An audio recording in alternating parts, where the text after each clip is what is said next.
The Fargo Five. I'm Conrad Fargo. We've got Mike Jeanotte, the executive director at North Dakota Archery Alliance. Hello, Mike. Hello. So, Fargo Fresh, this is where we talk about your future. This is where, the last segment, or the first segment was past, last segment was present, now we got the future. 5 years from now, I mean, you said you're just about 50?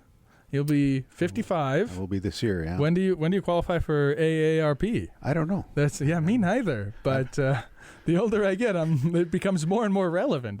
It's not so far away, But I think we look pretty good for almost 50 years old. I feel pretty good most days. Right? Yeah. 50 is not what it used to be. You ever seen, like, the Golden Girls? I've seen those, yeah. Aren't they supposed to be just in their 50s? Yep. And they're like these old people. Yep. And it's, but I don't think you're going to be the Golden Girls in 5 years.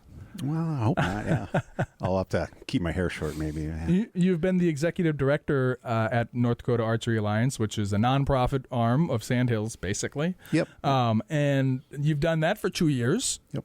Is it a term? Is that you think you'll still be doing that in 5 years, or you hope you'll still be doing that? Well, I certainly hope to, yeah. Yeah. So this is your long term. So what are the plans? You've done so much with your first 2 years. What are the plans? What's on the docket? What's to look forward to? What's exciting happenings? Yep. So as we're building our programs, we know that there's need for more space. Our indoor range at Sandhills, and one, we're kind of out of the way. It's almost a destination. You have to want to go there, and the amount of room that we have.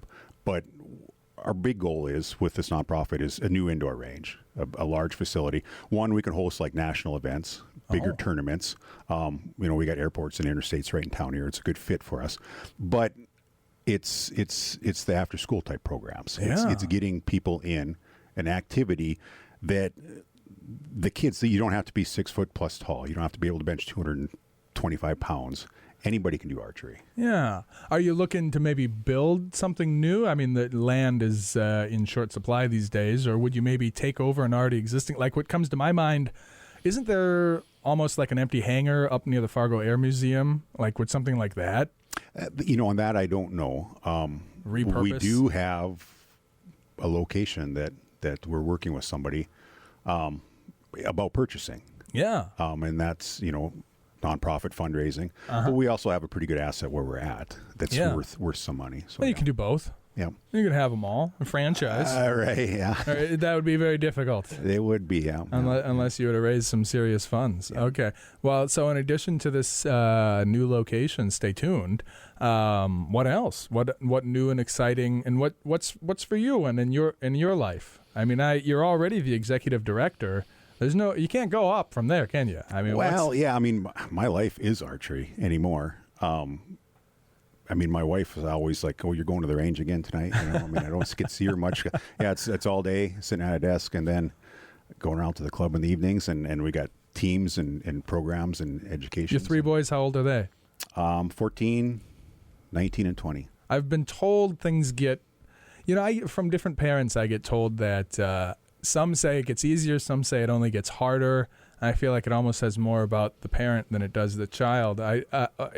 Whether they prefer babies to teenagers, but what's your take on? Well, I think that they do get easier. I have boys; they get easier, but they also leave. Once you get to that point, then everything changes, and it's also difficult. Yeah. Yeah. Are they into the archery as well? They were when they were younger. Not so much. Not so much anymore. No. And do you think maybe into the future they might come back to it, or do they have their own? Well, and that does happen. We certainly see that happen. Our youngest one was 14. He still shoots with us a little bit. He does. Yep. Okay. And do you get them involved with the North Dakota Archery Alliance? Maybe is there more spots that are going to open up? Are you guys aggressively expanding? How many employees does it even have? Just me. Just you. Yep, and a whole team of volunteers. Yeah. Okay. Ever looking at getting an employee number two? Well, hopefully someday. Yeah. This is a lot of work for one person. Yeah. Right. Well, this is Fargo Fresh. The idea is the future. How far out are you from hiring somebody, and what would it take to trigger that event? I suppose depends on how big this programs that we want gets. Fundraising is a job in itself. Yeah. Plus running the activities and the tournaments and just managing the club in itself. That's its own job besides. I'll bet. Yeah. I'll bet. So Giving Hearts Day is upon us, which I guess is all month. To be, I hear a lot about it. Nonprofits are huge in Fargo, but honestly, I don't know a lot about it. How does that? You are a nonprofit. Yep. So that, and you're the guy to talk about it. Well, how does that interact with you, and how does that affect, like, as far as seasonality and everything? Is the whole month a big part of it? Tell me as much as you can about Giving. Well, Giving Hearts Day is February 13th. They've opened early giving. The early giving's been open for almost 2 weeks now, I believe. Okay. But yeah, it's just kind of a leading up to it, and people are already receiving. We get updates from Dakota Medical on the process. But yeah, the big day is February 13th. Yeah. So Giving Hearts Day has something to do with, like, really, I don't know anything, which is nice. Well, it's a big community fundraising event. That much I know. To support the organizations that are providing activities like this to the community. Yeah. And what does Dakota Medical have to do with it? Because they just facilitate the okay. marketing. They're not matching it. I seem to think that there's a lot of matching that goes on. Yeah, they're mostly the facilitating and doing the marketing for us. Yeah. Yeah. Well, because it's a big deal. I think everybody sees it and hears it, and it's kind of like Black Friday. Right. Yeah. So it's it's like Black Friday for nonprofit. Like, everybody's doing their own thing. Yep. But it's really just kind of more of a marketing impetus to put the idea in everyone's head, like, hey, now's a good time. Yeah, and it's also good opportunity for each organization to bring awareness to what we are doing. Yeah, absolutely. So everything's kind of highlighted. All right. Well, that is all the time for awareness that we have. We are going to jump out, and when we come back, frequently asked questions. So don't go nowhere.